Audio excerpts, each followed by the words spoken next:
अगर आप लोग क्लास 12 केमिस्ट्री स्टूडेंट हैं और साथ ही में 8 मार्च को एग्जाम देने वाले हो तो ये वीडियो आप सभी लोग के लिए वेरी वेरी इंपॉर्टेंट वीडियो रहने वाली है, क्योंकि यहाँ पर मैं आपको केमिस्ट्री के कुछ मोस्ट इंपॉर्टेंट क्वेश्चन कराने वाला हूँ आंसर के साथ में, जो कि आपकी बोर्ड परीक्षा के लिए वेरी वेरी इंपॉर्टेंट है। तो इसीलिए वीडियो को आप बिल्कुल भी स्किप मत करिएगा, वीडियो को शुरू से लेकर के अंतिम तक देखिएगा। इस वीडियो में जो भी क्वेश्चन करवाया जाएगा वो आपकी बोर्ड परीक्षा के लिए बहुत ज्यादा महत्वपूर्ण है, इसीलिए वीडियो को बिल्कुल भी स्किप मत करिएगा। साथ ही वीडियो को लाइक कर दीजिए, चैनल को सब्सक्राइब कर दीजिए। फिर हम लोग वीडियो में आगे बढ़ते हैं और जो प्रश्न उत्तर हम लोग करने वाले हैं आज की इस वीडियो में वो मैं आपको बताना शुरू करता हूँ। यहाँ पर जो क्वेश्चन मैं आपको कराने वाला हूँ आपकी बोर्ड परीक्षा में 2 नंबर, 3 नंबर और 4 नंबर में क्वेश्चन बोर्ड परीक्षा में डायरेक्ट आता है। तो चलिए देखते हैं कौन सा क्वेश्चन आज का आपका इंपॉर्टेंट रहने वाला है। पहला क्वेश्चन आपका इसमें है आभासी, ठीक है। आभासी को हम लोग छद्म भी बोलते हैं। तो आभासी यानी कि जो छद्म होता है, अकार्णिक अपक्रिया को उदाहरण देते हुए समझाइए। वेरी इंपॉर्टेंट क्वेश्चन आपका ये होता है। आभासी या फिर आप बोल सकते हो छद्म अकार्णिक अपक्रिया को उदाहरण देते हुए हमको समझाना है। तो सबसे पहले आप समझो कि आभासी अकार्णिक अपक्रिया क्या होती है। तो इसमें आप बताएंगे, उत्तर में हेडिंग लगाने के बाद लिखोगे कि वह प्रथम कोटि की अभिक्रियाएं जिनकी आणविकता 1 से अधिक होती है। ठीक है, क्या है क्वेश्चन, मतलब कि आंसर इसका कि वे प्रथम कोटि की अभिक्रियाएं जिनकी आणविकता जो होती है वो 1 से अधिक होती है, आभासी एकाणुक अभिक्रियाएं कहलाती है। सिंपल सी इसकी परिभाषा है कि वे प्रथम कोटि की अभिक्रियाएं जिनकी जो आणविकता होती है वो 1 से अधिक होती है, उसको हम लोग आभासी एकाणुक अभिक्रिया कहते हैं।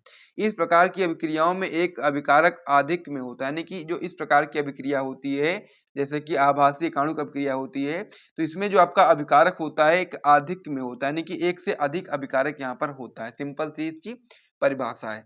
तो एक बार इसको मैं फिर से रिपीट करता हूँ, उसके बाद फिर मैं इसका उदाहरण भी आपको बताऊंगा। तो आभासी एकाणिक अभिक्रिया या फिर बोल सकते हो छद्म एकाणिक अभिक्रिया में आप बताओगे कि वे प्रथम कोटि की अभिक्रियाएं जिनकी आणविकता जो होगी वो 1 से अधिक होती है, आभासी एकाणिक अभिक्रियाएं कहलाती हैं। और इस प्रकार की अभिक्रियाओं में एक अभिकारक जो होता है वो अधिक में होता है, यानी कि एक अभिकारक अधिक होता है। उदाहरण बताओगे, एथिल एसीटेट का जल अपघटन, यानी कि आप यहाँ पर देखोगे तो यहाँ पर अभिकारक कितने हैं, 2 हैं। एक आपका है एथिल एसीटेट, एक आपका है जल।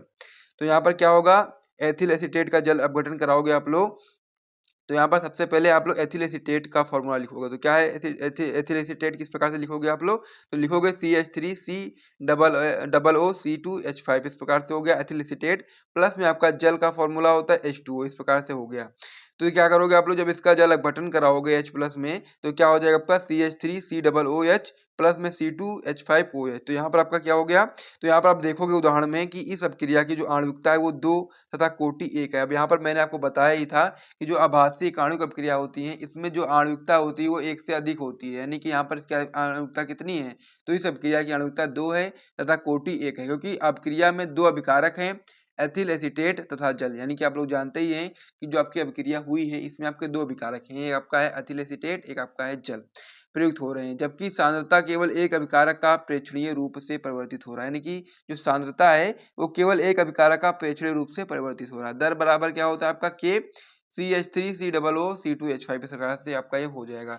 तो इस प्रकार से जो क्वेश्चन था कि आभासी एकाणुक अपक्रिया को उदाहरण देते हुए समझाइए, वेरी इंपॉर्टेंट क्वेश्चन होता है और इसको मैंने आपको पूरा अच्छे तरह समझा दिया, इसे आप लोग नोट कर लीजिएगा, याद कर लीजिएगा, और वेरी इंपॉर्टेंट क्वेश्चन होता है, आपकी बोर्ड परीक्षा में आ सकता है।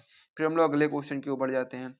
अगला प्रश्न आपका इसमें दिया गया संक्रमण तत्व क्या है। तो इसमें आपको बताना है कि जो संक्रमण तत्व होता है ये क्या होता है। तो संक्रमण तत्व वेरी इंपॉर्टेंट क्वेश्चन ये भी आपका होता है, बोर्ड परीक्षा में 2 या 3 नंबर में आ सकता है कि संक्रमण तत्व के बारे में बताओ। तो इसमें आप बताओगे, हेडिंग लगाओगे सबसे पहले संक्रमण तत्व, फिर लिखना स्टार्ट करोगे कि वह तत्व जिनमें इलेक्ट्रॉन उपांतिम ऊर्जा स्तरों के डी कक्षकों में भरे जाते हैं, डी ब्लॉक के तत्व कहलाते हैं। सिंपल से सबसे पहले क्या बताओगे संक्रमण तत्व में कि वह तत्व जिनमें जो आपका इलेक्ट्रॉन होंगे वो उपांतिम ऊर्जा स्तरों के डी कक्षक में भरे जाते हैं, डी ब्लॉक के तत्व कहलाते हैं। अब ये तत्व यस व पी ब्लॉक के मध्य स्थित होते हैं, यानी कि जो आपके संक्रमण तत्व होते हैं वो यस ब्लॉक व पी ब्लॉक के मध्य में स्थित होते हैं, इसको हम लोग संक्रमण तत्व कहते हैं, इसीलिए हम लोग इसको संक्रमण तत्व कहते हैं। और ये डी ब्लॉक का जो तत्व होता है इसको ही हम लोग संक्रमण तत्व बोलते हैं। इन तत्वों का सामान्य इलेक्ट्रॉनिक विन्यास होता है n-1 डी डी की पावर में आप लोग 1 से लेकर 10 तक कर दोगे, फिर NS 0 से लेकर 2 इस प्रकार से आपका होता है। तो संक्रमण तत्व क्या होता है, मैं एक बार फिर से रिपीट करता हूँ, सभी लोग ध्यान से पढ़िएगा कि वह तत्व जिनमें इलेक्ट्रॉन जो होते हैं वो उपांतिम ऊर्जा स्तरों के डी कक्षकों में भरे जाते हैं, डी ब्लॉक के तत्व कहलाते हैं।